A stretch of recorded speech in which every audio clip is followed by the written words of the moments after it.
Greetings, horror fans, this is Midnight Researcher. Today, we are investigating the unique game, Penumbra, or better known as the Penumbra Tech Demo, in the form of a guided walkthrough.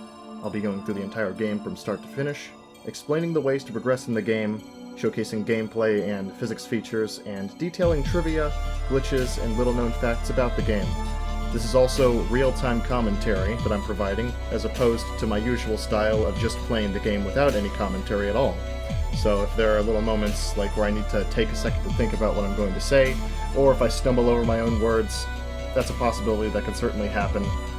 I'm not accustomed to this, and my audience probably isn't accustomed to hearing me commentate over these games without it being some form of live stream. But this guided walkthrough is one of a few that I want to make with certain few horror games that I will also attempt to make walkthroughs of in the future. With all that being said, let's get into Penumbra itself. Now, a little piece of trivia here about the main menu before we even start the full game itself. This version of Penumbra that I'm playing is 1.1. There was a previous version, 1.0 or 1.0, that had a slightly different main menu. The graphic up here just says Penumbra, and the graphic in the 1.0 version also said Penumbra, but it was slightly different. And the main menu theme that you hear in the background there, that was slightly different too, but aside from those two changes, nothing substantial changed about the main menu itself. This main menu is pretty basic. We have Continue, New Game, Options, and Exit, and what we want to do for starting a new game for Penumbra is hit New Game, of course. Do we want to start a new game? Yes, we do. Let's get into Penumbra. It all began a week after my mother's passing, and I thought that I couldn't be in any worse emotional state. That was before the letter dropped in my mailbox.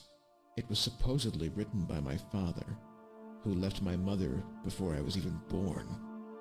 The mail contained a note telling me he was dead and asked forgiveness for not being there. There was also a key leading to a safe deposit box. I thought about just throwing it away, but I had always wondered who my father was, and I just couldn't let it go. After an internal struggle, my curiosity won, and I headed to the bank where the box was deposited. In the box was an old book, written in some strange language unknown to me. There were also some notes that I figured must be in my father's handwriting. The text in the notes was hard to read, but after some effort I found out that a lot of them were about a place somewhere in Greenland. I wondered if this place might give me some clues about my late father. Days went by, and I couldn't get this place in Greenland off my mind. I knew I had to go there. Finally, I took a flight to Greenland, and after landing, I had to hitch a ride with a fishing boat. As we arrived at shore, ominous clouds were gathering in the sky.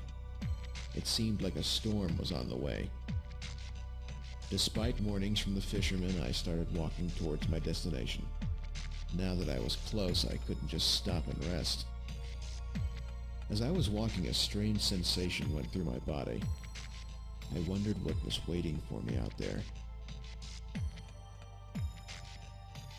A half an hour later, I was caught in a fierce storm.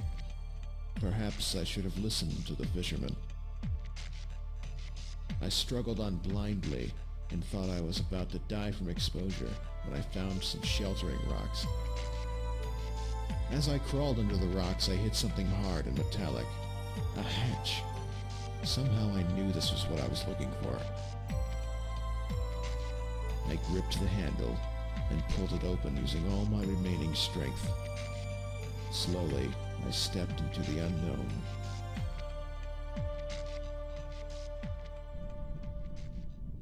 And here we are in the unknown, or at least a room in wherever it is we are. To start off, we can look around. If we couldn't, this would be a very short video. We can examine things when an icon appears, like that, an eye icon. For example, let's take a look at whatever these are. It's a bundle of decaying pipes. We can move and look around. Here's another thing to examine. The door that led me to this room, the handles seem to have rusted shut on this side. And another little funny bit of trivia there is seam instead of seams. There's a lot of little typos throughout the tech demo, and that one specifically, seam instead of seams, that happens a few times.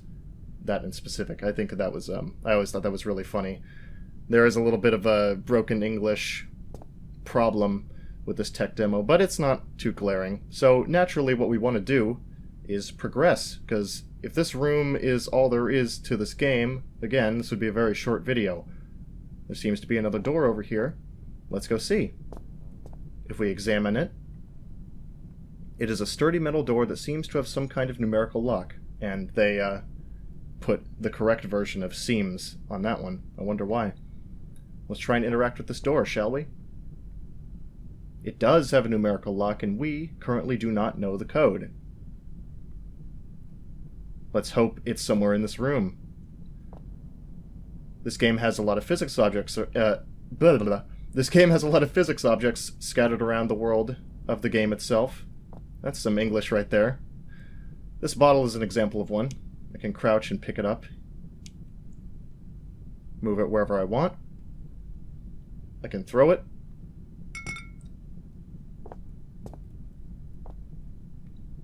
That's an example of a lighter physics object. Heavier physics objects, like these boxes, you can also somewhat pick them up, but you can't lift them. You can only drag them. The throw function is still there, but it's really just more of a push now. Like that. But there doesn't actually seem to be anything vital in or around these boxes. So let's turn around. Overturned table is no help to us, but these might be. The lockers. Let's examine them. The lockers are all rusty and worn, probably damaged by moist and years of use. If we take a few steps closer to these, pressing the R key will make it easier for me to interact with objects in the world. While this is technically true, there is an interact mode, and we can show it to everybody by hitting R here on this box. Hovering over this box, I should say. We can pick it up, and interact mode makes it to where the cursor is not confined to the center of the camera's perspective. We can move everything around that we pick up in interact mode just the same as we could outside of it. If we drag whatever we're holding to an edge of the screen, the camera will tilt and follow the path of the object. We can still throw things in interact mode. And if an object is too far away, our icon will turn red. But there's only really a handful of places where interact mode is somewhat useful, and even at that, you could just use the regular mode to grab stuff. So let's interact with these lockers, with or without interact mode. It's really up to your own preference, whoever might be watching this. Let's see if there's anything in here. Nothing here. Something here. Let's examine what this is. A never-ending source of light. That does sound useful. Let's pick it up. I've added the glow stick to my inventory. Let's view what's in our inventory. Seems like we have a notebook. This notebook will come in handy for writing down important clues. A flashlight? Good thing I remembered to bring this with me. Too bad it drains so much power. And a glow stick that we just picked up. A never-ending source of light. As you can see, I'll demonstrate the flashlight. It has a very powerful beam of light that goes straight away from the camera's perspective. But it does have finite power. As we can see, I have 39% power left. If we switch to the glow stick is a much weaker light source, but it is all around the camera, or rather the player's perspective, and it has no percentage of power to display, so it is a never-ending source of light. We don't need them too much in this room, so let's keep going and examine these lockers again. Nothing here. Nope. Lots of stuff in this one. What's this? It is an ordinary flare. Might come in handy when I need to light up a room. Let's take that. The flares can be used as an alternate light source, as you can see. What is this? A small piece of paper with some scribbles. Let's pick that up and see if it has anything useful on it. I've added the note to my notebook. If we open the notebook, notes, personal notes, and notes found. If we look at personal notes, it'll show objectives and hints as to what we could do. For example, I need to find the code for the entrance door if I'm to get into the base. Pretty straightforward so far. Backing out of that, we can go to Notes Found, and we can read the letter from Worker. Now, I'm not actually going to read it out loud, but I will give 3 seconds for everybody else to read it by pausing this video here. 3, 2, 1, and I'll turn the page. 3, 2, 1. Without explaining the story bits of this note, the important piece of info that we'll take away is that the code for the door is 1993, or 1993. That's the information we get from that note. Oh, yeah. There's also this in this locker that I almost overlooked. It's a plastic box containing white pills. Might come in handy if I get in pain. We can pick these up. We can see that these are painkillers, and there's nothing too special about these. These are just health recovery items.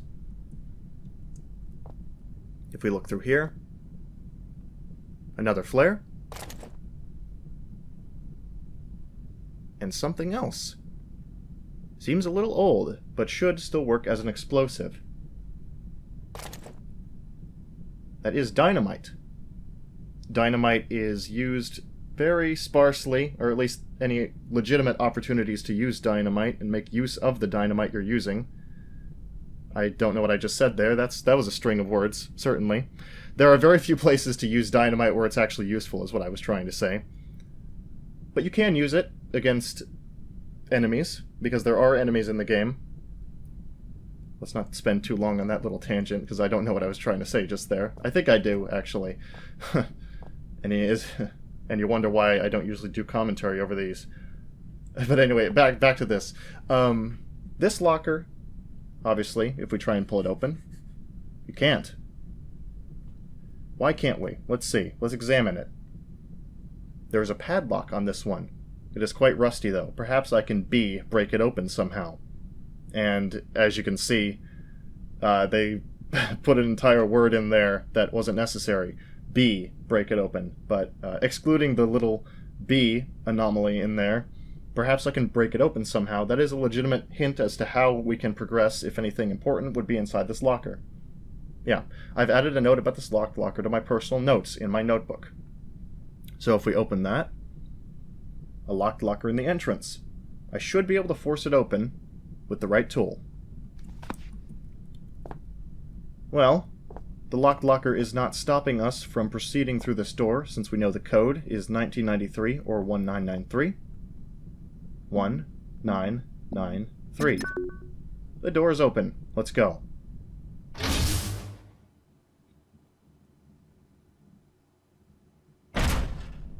And here we are in the first hallway.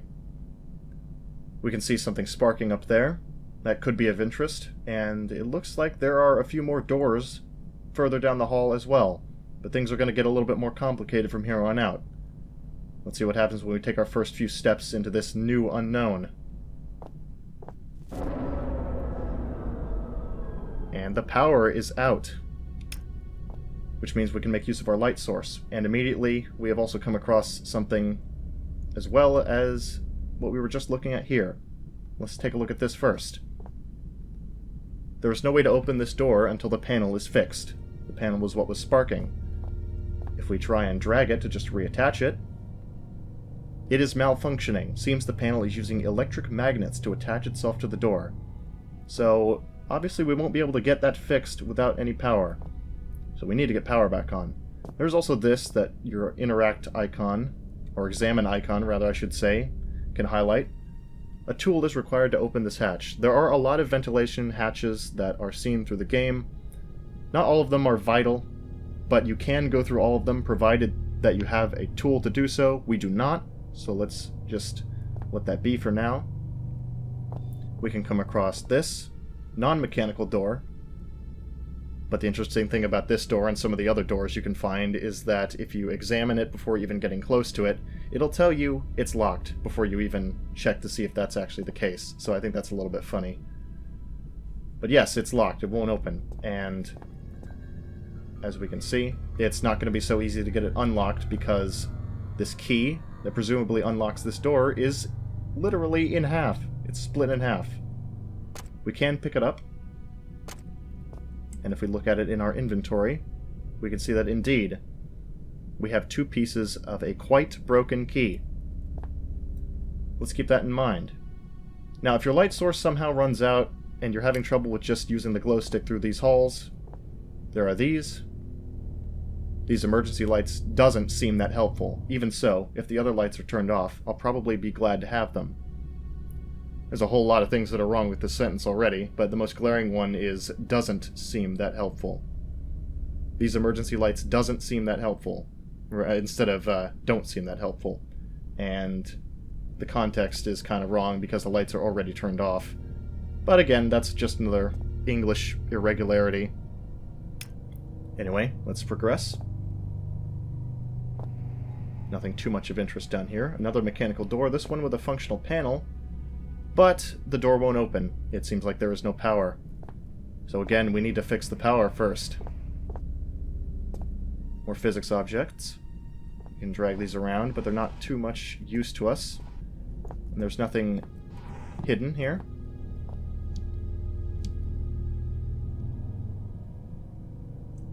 Oh, that's interesting. That may be one of the first glitches that I've come across. I've never seen that before, actually. This is new to me. It seems like this little cup is fused with the floor. That's interesting, and it highlights just how glitchy this initial version of the HPL engine was. I'm pretty sure I was meant to be able to pick this up, but I'm not going to focus on that too long. That's just, that's not really important to what I'm trying to do here. Let's continue on. Be careful. Sound advice. Another ventilation hatch that we can't open. Boxes and stuff. Another non-mechanical door. This one does open. More boxes. And another mechanical door. If we try and interact with this one, there is no power to the door, so it won't open. However, there is a little gap. Perhaps I can bend it open. We don't seem to have too much that could bend the door open right now, but if we take a few short steps back here, we can see this. A sturdy metal rod. We can pick that up easy enough. Go back over here. Double-click on it in our inventory. And use it anywhere on the door. It doesn't really matter.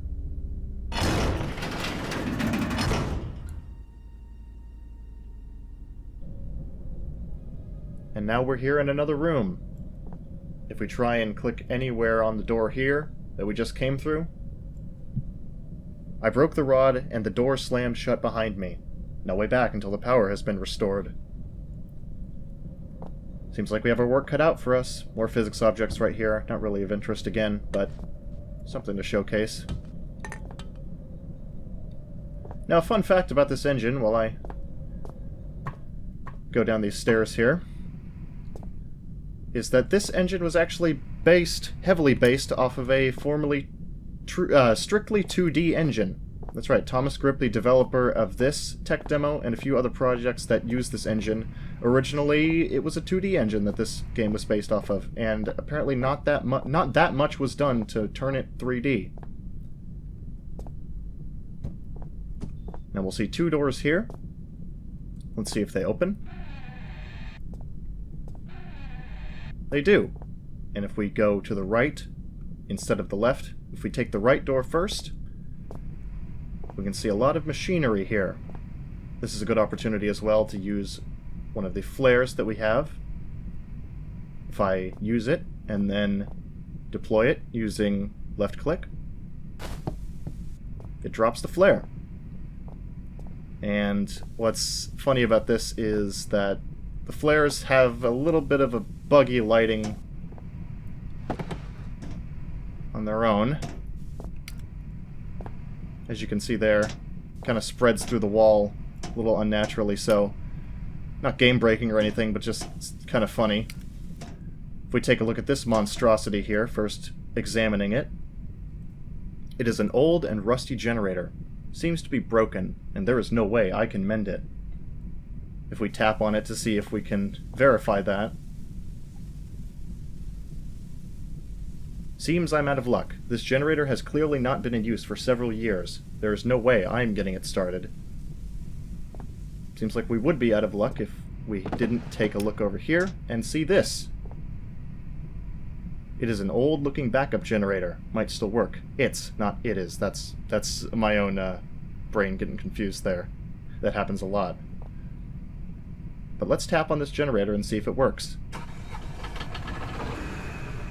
It does not. The generator won't start. I need to find some fuel for it. Seems like we have an updated objective, even though we're not strictly told that. If we take a look at our personal notes, we have a few more entries. Let me switch to my glow stick so I don't drain flashlight power. For reasons excuse me. For reasons unknown to me, the power has been shut down.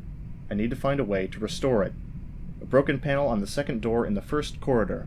Can it be mended? There's a locked door in the first corridor. Can it be opened somehow? The backup generator needs fuel. I should try to get the backup generator functioning again. Lots of stuff for us to do, so let's get started. If we further explore this area, we can go to the door to the left. Our camera pans. There is a gas can lying on top of the shelf. It is out of reach for me, though. I must get it down somehow. Seems like we're right. There are some painkillers on the floor. Let's take those. Dynamite on the shelf here. A flare. Some books.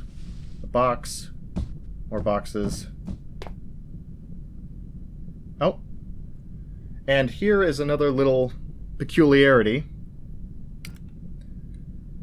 In several of the maps in this tech demo, there are certain tiny little spots where things were meant to be implemented, but they never were.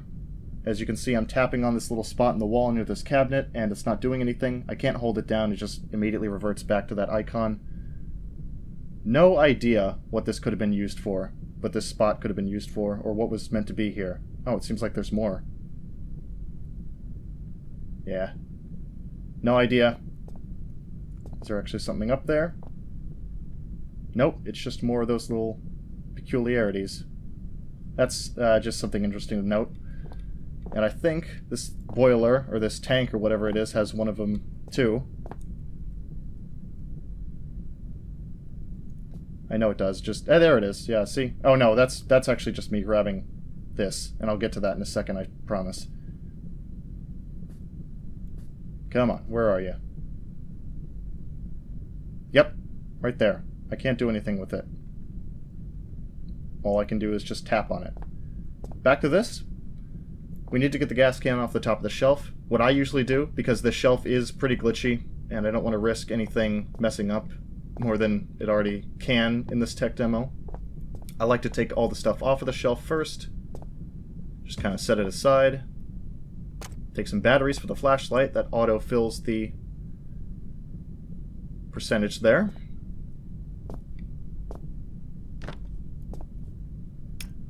Now that it seems like everything is off, we can just move or shake the shelf,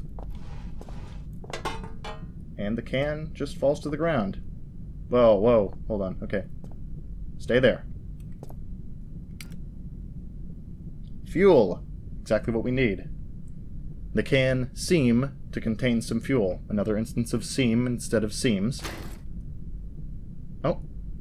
What? What was that? There's a lot of stuff I'm still... Oh no, that's... Yep. That's the shelf. Look at how glitchy the shelf is. I can grab it while not even looking at it, apparently. Yeah.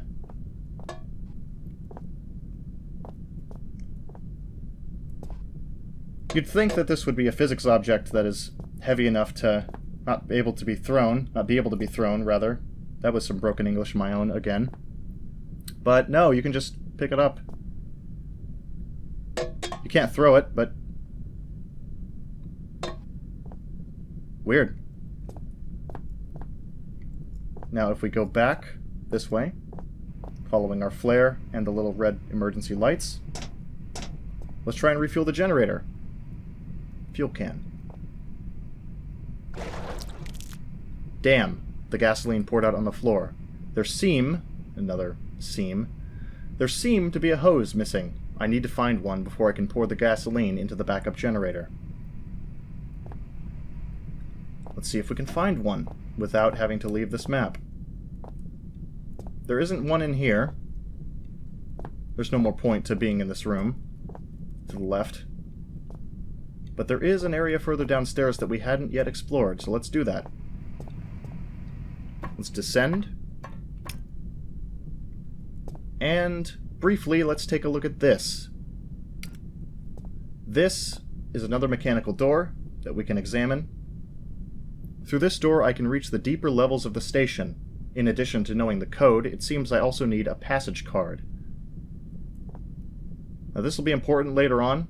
It's not relevant to our main objective right now, but this is part of the overall objective to keep exploring, if we try and interact with it. It's confirmed. The door looks like the others, but there is a slot for a passage card. It won't accept any code input unless I have a passage card, and they forgot the apostrophe and won't. So we'll make a mental note of that, and I guess a physical note for that. Yep. Some doors need a passage card in addition to the code for the panel. Also included, backup generator is missing a hose required to get fuel into the tank. Let's explore this little room here. Let's use another flare.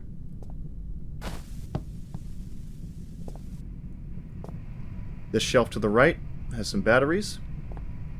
And as you can see, apparently it is Energizer. Some cans. Ration cans. Board. Nothing useful on here. Board. Bucket. Nothing useful on top of this table. Stool. But if we look in these drawers, pull them open. Flare. Dynamite. And opening this. What's this? A hose made out of rubber and with metal holds. That sounds like exactly what we need. Let's pick that up and let's go back to where we were.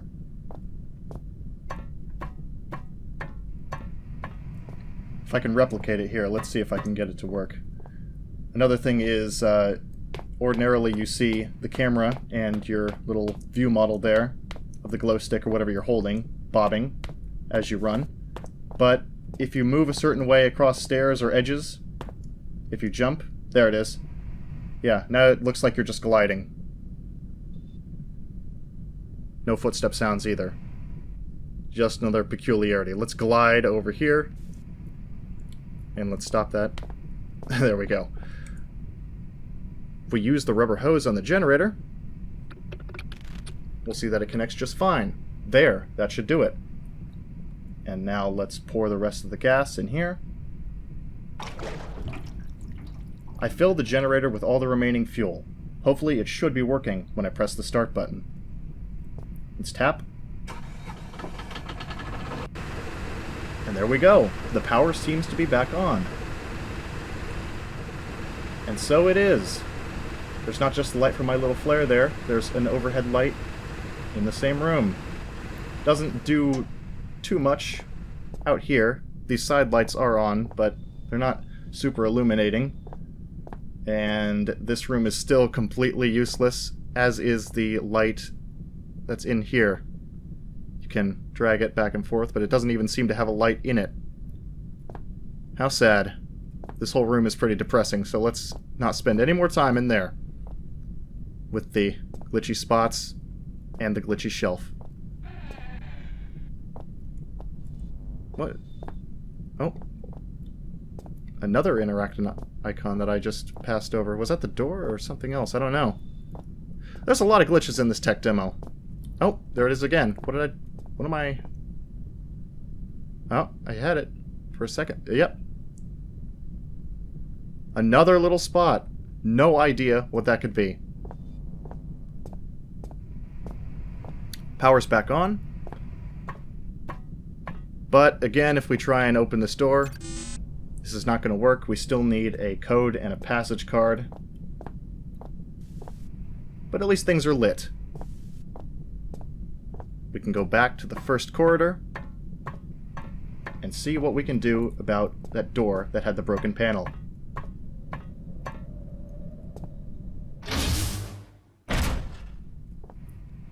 Yep, lights are back on.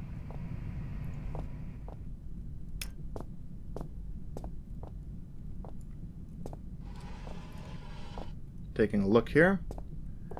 Still nothing too remarkable about these or this. We still can't get through those vents right now. Window to nothing. This door does work now, but it still needs a code. And if we try 1993, that's not going to work. That code is only to that door at the very far end there. This door is still locked. And we cannot mend the key by hand, because if we try, in our inventory...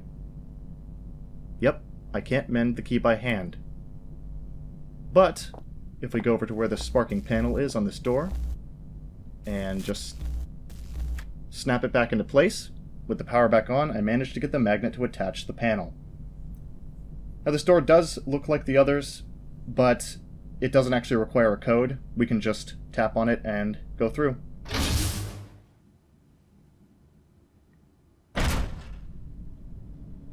What a stench. What is that? I feel caution is required. Sneaking and leaning, Q and E, by default, seems like a good idea. That is some sound advice.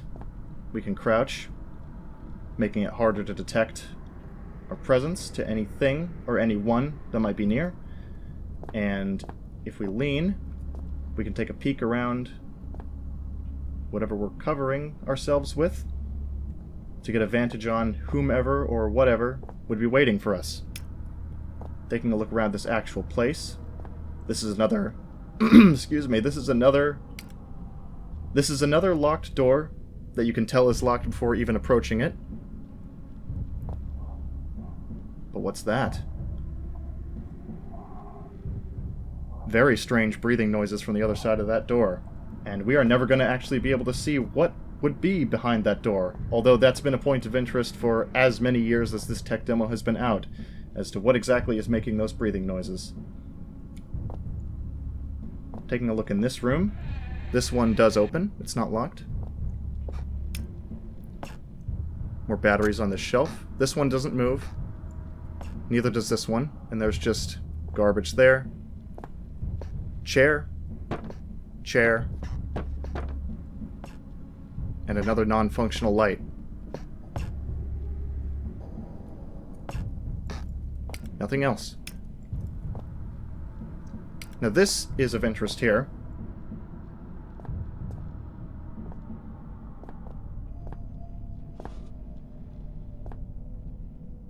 If we take a look at this, you can actually see, if I can get it in better lighting, the texture for this says, lots of text here, and you can die.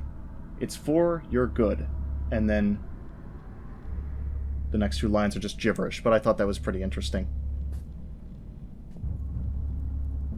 Lantern on the floor, not useful to us. Lantern on the shelf, still not useful to us. Neither of these pickaxes, though they look deadly, you unfortunately can't pick one up and use it as a weapon. Boxes, cans. But this is of interest to us. If we examine this, a jar containing what seems to be a liquid of some kind. Can't really detect any odor coming from the bottle. We can pick it up. And it's now in our inventory. That'll be of interest to us later. Nothing of note here. Just some paint cans, boxes, and miscellaneous stuff.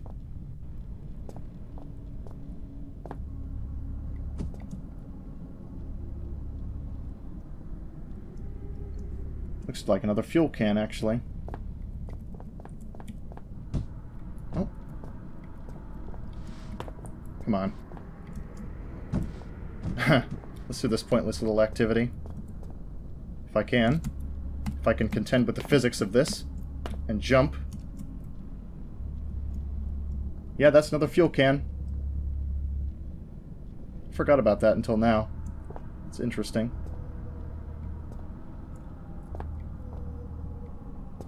Anyway, enough dawdling. If we proceed through here, there's more shelves.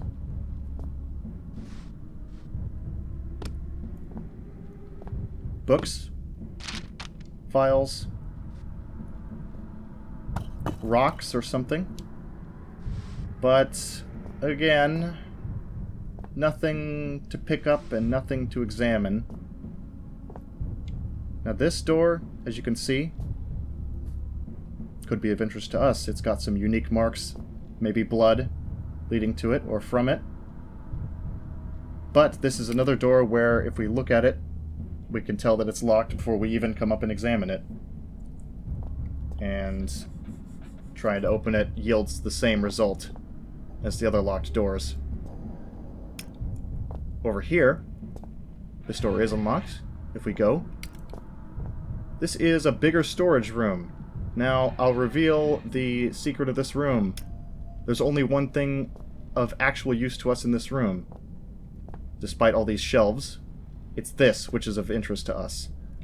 Looks like a switch, and the wire leading from the switch box goes up there.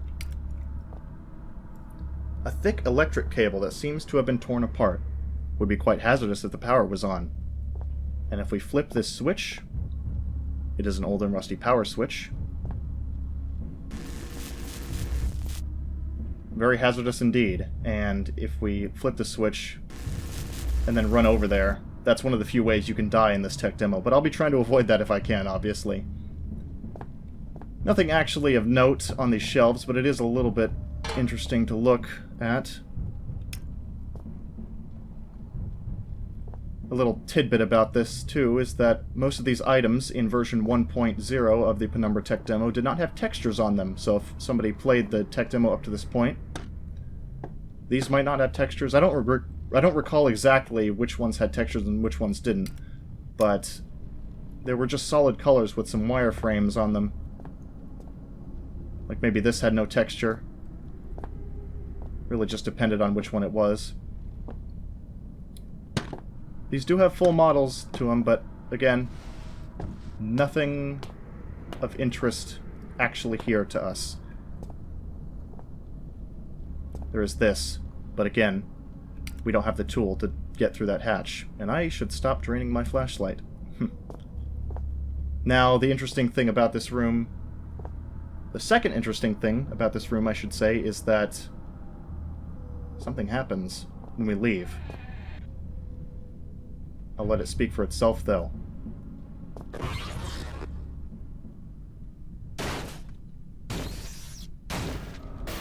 And here we have the enemy of the Penumbra Tech Demo. That is called the Roach.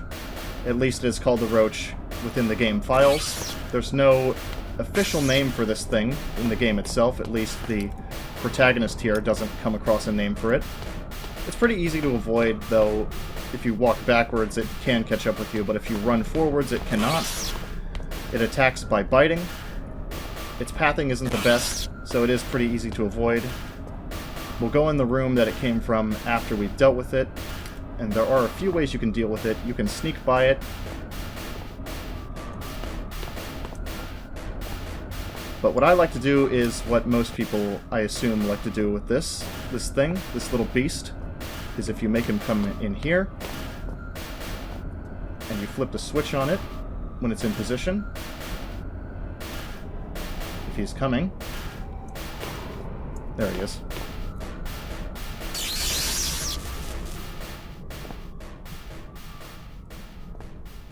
It kills it just fine. What is this thing? The odor coming from it is truly awful.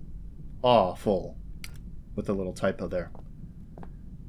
No explanation as to what this thing actually is, but it is recommended to kill it, because it doesn't insta-kill you, but if it takes a few good bites out of you with its attack, it can kill you. That is another one of the few ways that you can die in this tech demo, so that's why I just killed it right off the bat there, instead of sneaking around it, or just avoiding it. Let's check the room that it came from. It burst down this door like it was nothing. And it seems this blood trail... The blood from this blood trail definitely had a user at one point, but it seems like there's nothing here now.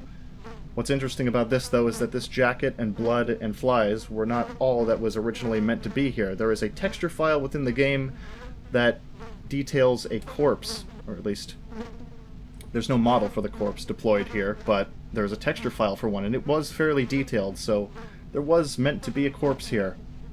There just isn't now. Or there never was one. Looking around this room, we can find one useful thing, and that is this. A tool for opening ventilation hatches. We can pick that up, and we can use that on any vent we see. I'm not going to use it on the one that's in there, because that vent is not vital to the gameplay.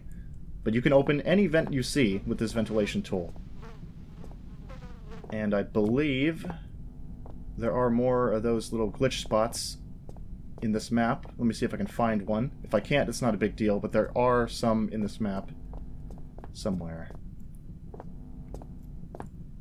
They might be here.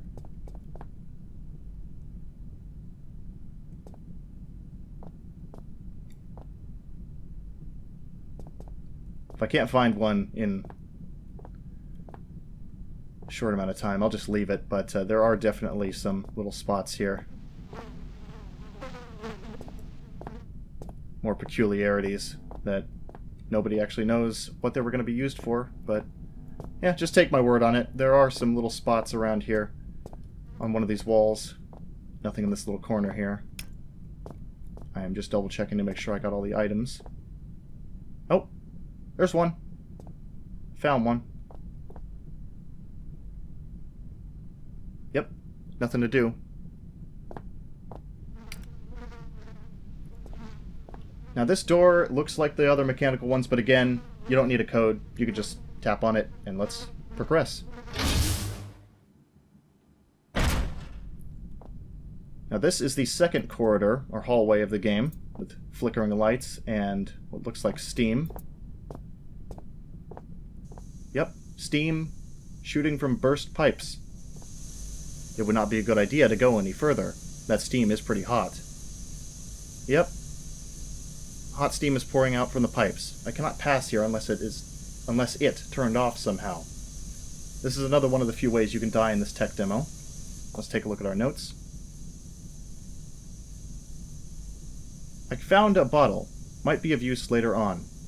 A code is required for the fourth door in the first corridor, or perhaps I can find another way in. Either I get rid of the steam in the second corridor, or I find another way around it. If we take a look at these pipes leading back to near the area we came into this corridor from, we'll see this. If we pull this mattress aside, we can see these valves. And let's put that in the corner over there. Interestingly, these valves are somewhat glitchy in their own right. For example, I just turned off one of the pipes. But you can turn these either which way. It doesn't matter which way you turn these. They'll turn off, whichever way you pull them. And even after you turn it off, you can keep rotating it forever, whichever way, as long as you don't let go. But as soon as you let go, you can't interact with them again. So, another little peculiarity.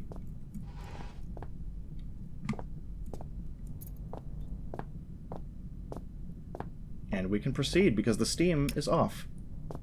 Another way to get through here is you could use the vents to pass by, but I didn't do that just because this seemed like the most straightforward way.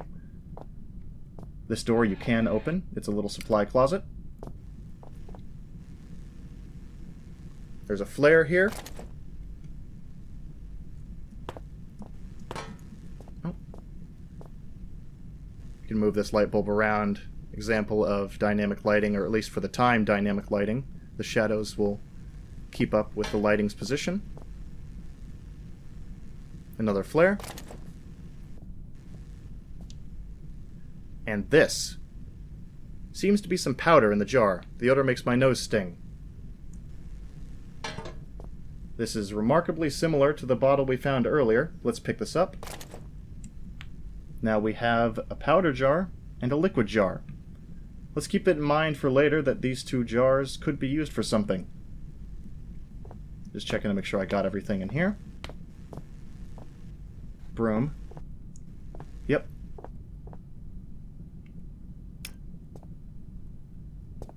Let's keep going.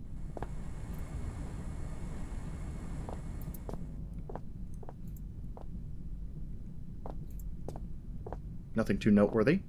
Another light that doesn't work. Dead end here. And the end of the second corridor is here. There's a door that looks like another mechanical one. But if we take a few steps closer, it seems like we're not alone. And unfortunately, if we try and enter, numerical lock, and we do not know the code for this. Because again, if we try 1993, that's not going to work for this door. But what we can do is go through here. If we examine, the lock on the hatch for the ventilation drum seems to have failed, and the hatch has swung open. Perhaps it's possible to climb into the drum. The protagonist is obviously a risk taker, but let's follow his advice. We can really easily get in here by just dragging this large box into position, jumping atop it, and crawling through by tapping on it. There's nothing of interest in this vent. Blood trail. Oh. Yep, I'm about to lose my flashlight. Something chewed a hole through here, but nothing's going to attack us. Now, we can use our newly acquired vent tool for the first time. At least, I'm using it for the first time, because this is one of the practical uses of the vent tool. Let's tap. Seems like we're in another closet. Let's check, see if there's anything we can use, as usual. There's the vent we came out of. Excuse me, broom. Let's set you right there. Alright. Ah. Bottle. Jars.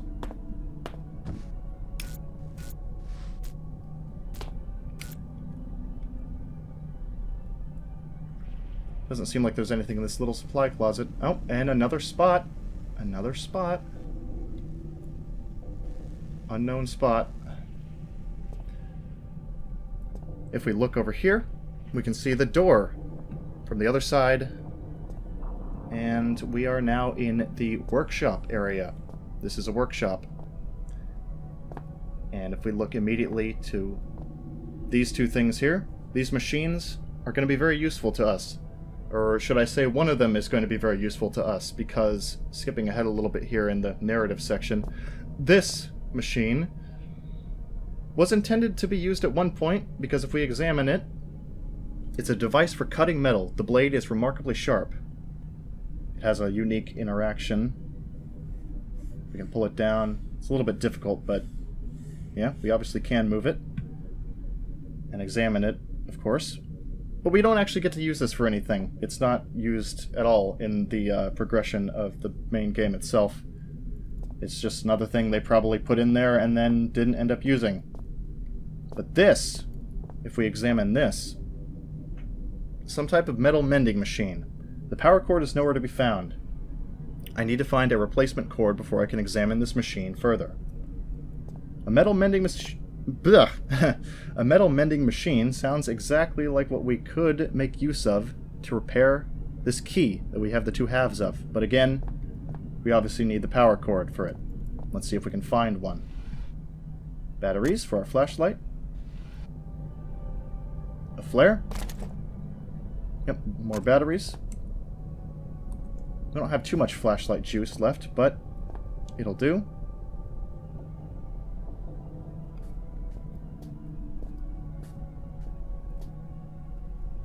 Nothing really of interest around the tables themselves, but another dynamite here. Nothing in this drawer.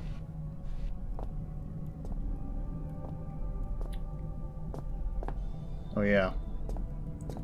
If we go back here, we can't open the door from this side either. It's still locked. But if we take a few steps forward this way and examine this, a stinking pile of garbage and some old notes. Perhaps the notes have some useful information. Let's see if we can verify that. Toss this little guy aside, and we can get a better view of the actual texture that the notes use. And we can see that it says, "This note is note for you. It is for me. 15-433 2X." Now that doesn't actually mean anything, but it's another little funny thing that I like to point out. Let's pick this up. First, let's examine it, though. A small piece of paper with some scribbles, as usual. I've added the note to my notebook. If we take a look at notes found, we can find the memo from administrator that we just picked up. I'm not actually going to read it, but I'll give 3 seconds. 1, 2, 3, for anybody to read. And the important thing to take note is that the new password for the workshop that we're currently in is 3654. 3654. 3654. 3654. That door's open now, but we're not finished in this area, so let's keep exploring.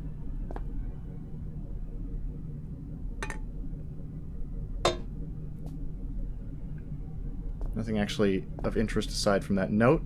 There's a wood pile here, but except for examining it, you can't actually do anything with it.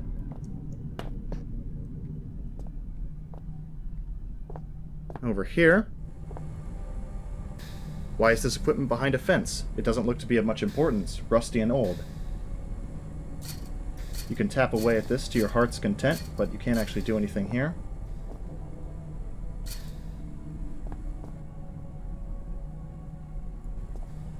And the examine area is a little bit off. Looks like I'm examining these pipes or whatever they are, but I'm not actually. Let's proceed down this little corridor here.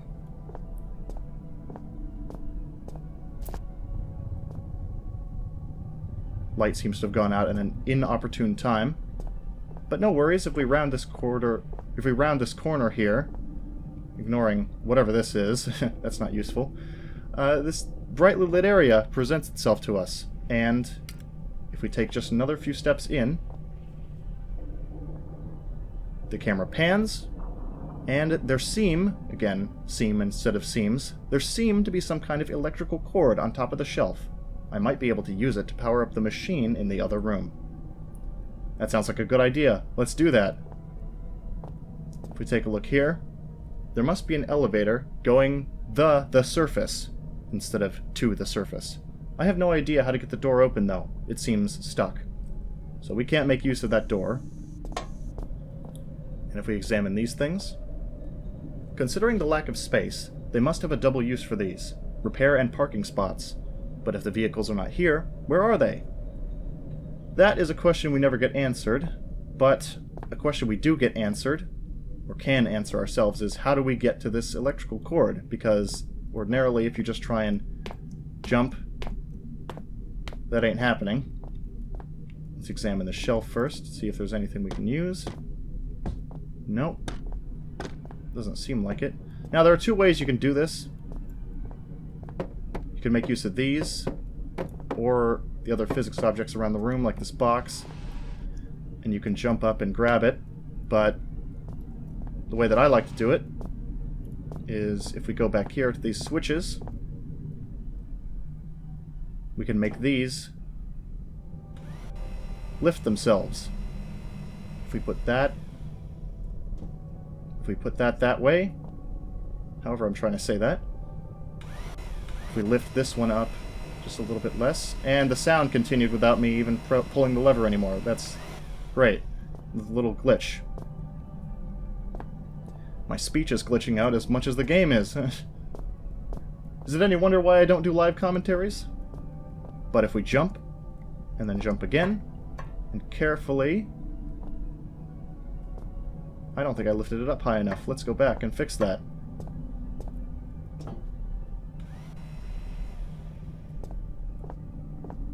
Jump, jump.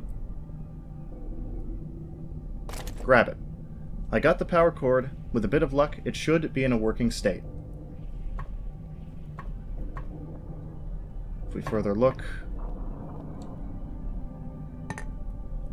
Nothing else for us here.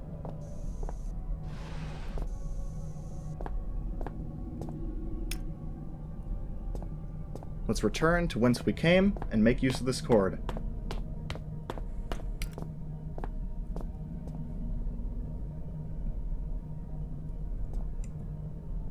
Pretty simple, just use the cord on the machine. There, connected and ready to go. We're plugged in, so we can now use both of the pieces of the key on the machine. I inserted one of the key pieces into the machine. I inserted one of the key pieces into the machine. Now both parts of the key are in there. We just tap on it. Seems like the machine fixed the key just fine. I picked up the key and put it along with the rest of my stuff. Now we have a simple key. The broken key that I mended. It looks like it will work fine. And if we remember, this key can be used, presumably, on one of the first doors that we saw upon entering the first corridor. Let's head back that way. Take one last little look around here. And let's go.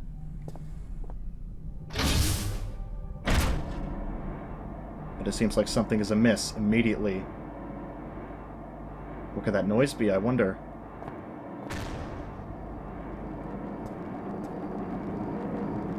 What's happening?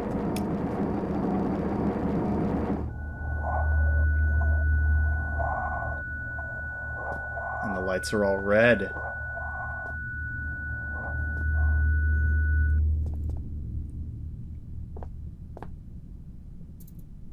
Yeah, nothing really happens, but that is a creepy sequence, and it's a little unnerving still even to me, just thinking about that in concept. Not really in practice, because I played this a bunch of times, but still. Back in 2006 or 2007, I could definitely see myself being scared by that little sequence there, just not knowing if that was an indicator of anything else to come after me or not. But let's keep going. And here's another example of using one of the vents. This one isn't as vital, but I can use it to take a shortcut back to where we're trying to go. So if I use the vent tool on this vent, just crawl through a short way. Nothing up there, but let's go here.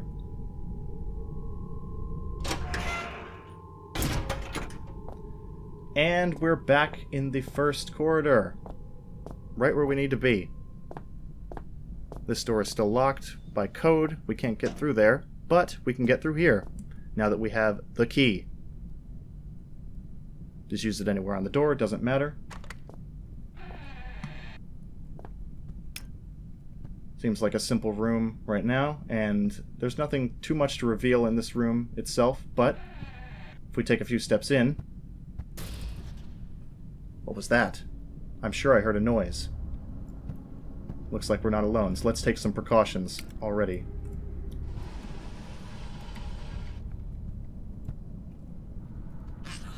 Let's be really sneaky and see if we can be stealthy. Oh, look at that. This desk was placed improperly, so the drawers will not be able to be opened.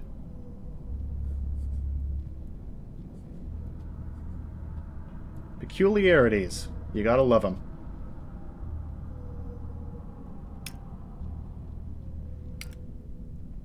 Yeah, Yeah, another one of those things called the roach is out there, and I'm not sure if he's at the door or not. If I don't make too much noise, he shouldn't come in here, but if he does, I can demonstrate the second way to kill them, excuse me. Right now I'm just looking for anything useful. Oh. A flare?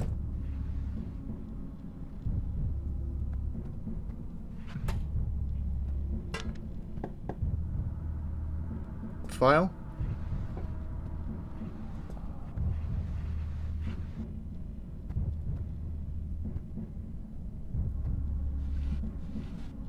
Painkillers? Nothing there.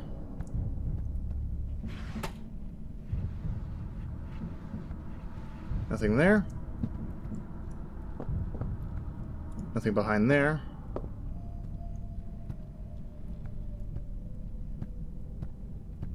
Oh, he is there. He is right there.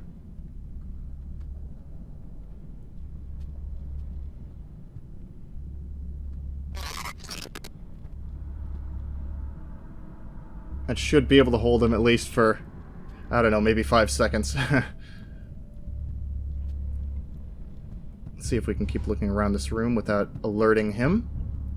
Because, yep, there's this over here too. A dynamite. Now, as you've noticed, there's no way to get out of this room, at least not traditionally, but another one of our friends, the vent, is right there. So if we want to quickly avoid this guy bursting his way into the room, we can take this box, climb up on top of it, come on, and use our old friend, the ventilation tool, to gain entry. Now, it's not impossible to get lost in this section of the ventilation, at least for a moment. It's a pretty cool lighting effect right there. If we go to the left here, dead end, dead end. If we go to the right,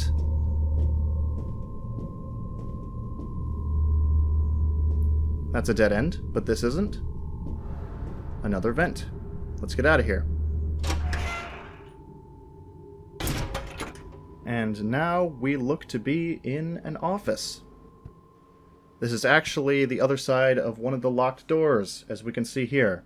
We still don't know the code, but that'll soon change. Taking a look around here. Lots of books, but nothing too practical.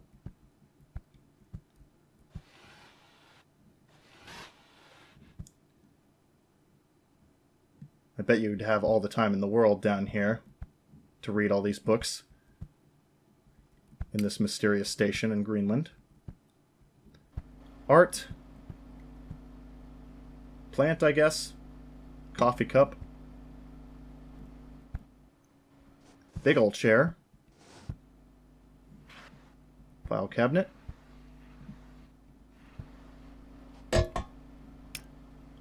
Trash can with nothing in it. And this. This is the main thing that is of interest here, obviously. A working computer. Let's examine it. Not exactly the latest model, but it seems quite functional. Let's interact. Tap on it.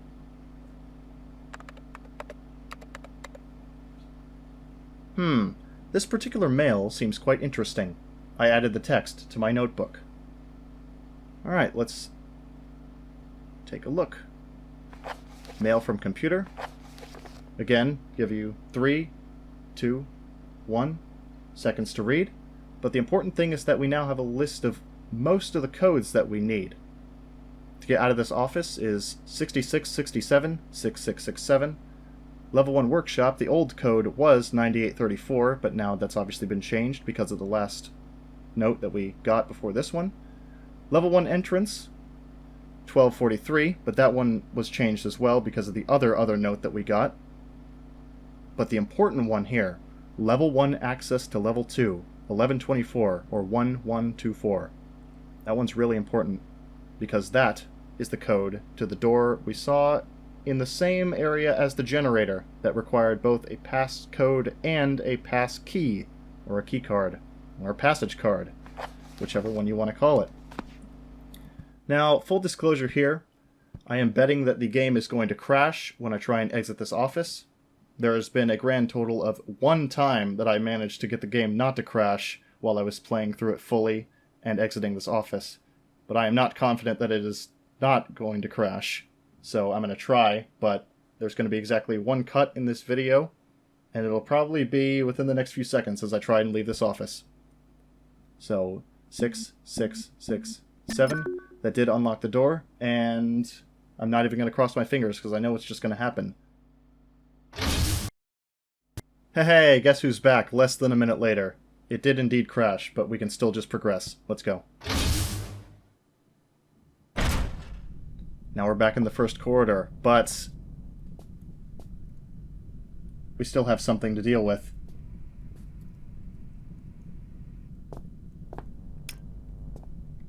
And it seems like he did get into there. Where is he? Oh, he's... Oh! Okay, this is a good example of how to deal with him outside of the ripped power lines. We can make use of the dynamite that we've been collecting throughout the game to injure and eventually kill him, but you gotta time it just right, otherwise you're gonna run out of dynamite and he won't be able to be killed. It's not absolutely necessary to kill him, but I feel like showing it off. Let's see if we can do this right the first time. I think that might have hit him. It takes anywhere from 3 to 5 dynamites to kill him. If you're unlucky, it takes all 5. That's 2. Let's see if we can get a shot of him trying to bite me. Oh, he did bite me. Okay. Doesn't do too much damage, though. Thank God it's not an insta-kill. Okay. Oh, is that gonna kill me? Uh-oh. No, didn't kill me. Alright, let's... Time to meet your maker, buddy. There we go. He is now dead. Where did it come from? What has been going on down here? Now these questions will unfortunately not ever be answered because we are nearing the tail end of the game here. But if you remember, first if we put away that, if we check our notes, now that I have a list of all the codes for the doors, I should make sure to try them all. And if we remember, I now have 2 bottles. Both are about half full. And a locked locker in the entrance. I should be able to force it open with the right tool. And I'm glitching a little bit because I'm standing on an edge there. But that's okay. So, let's go to the very first room that we started in. We turn this corner, and finally we can make use of these 2 bottles. Combine powder jar with liquid jar. Mixing the 2 bottles together, it seems like it created an acid. At least I think so, considering the acidic fumes. What can we do with a bottle of acid? We can eat through the padlock. So if we use it on the locker...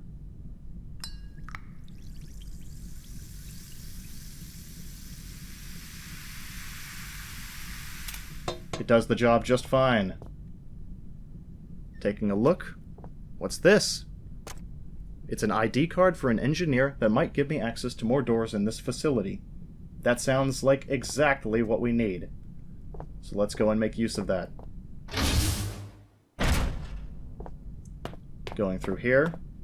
No more dangers from Mr. Roach. Sayonara.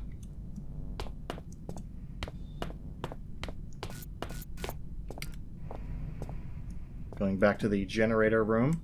Oh, yeah. Instinct. I tried to just pry it open again, but I don't have the metal bar, and we don't even need to pry this door open again. Let's just go. Back here. Going straight down. My little flare is still there, and it's still making the sides of this room kind of bug out from lighting. But this door is what we need to focus on. Through this door I can reach the deeper levels of the station. In addition to knowing the code, it seems I also need a passage card. We have both of them. Now what's curious about this is that you're supposed to be able to only interact with the door properly if you do this. And that brings up the keypad.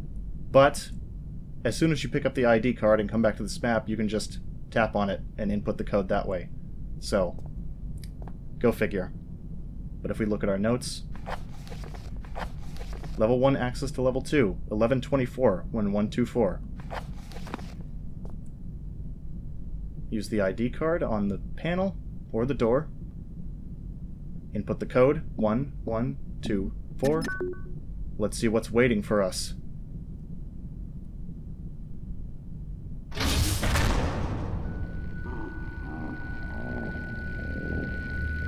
Nothing good.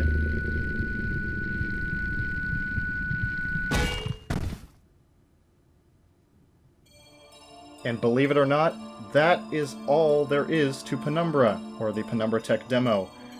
There's nothing really left to say about the game itself because that is just where it ends.